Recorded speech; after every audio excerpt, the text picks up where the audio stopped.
This seat belongs to a woman who didn't make it home. Not because she made a mistake, but because someone chose violence.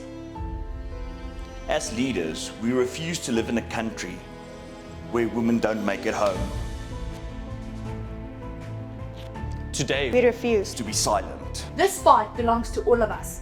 Let's stand up, speak up, and protect the women of South Africa.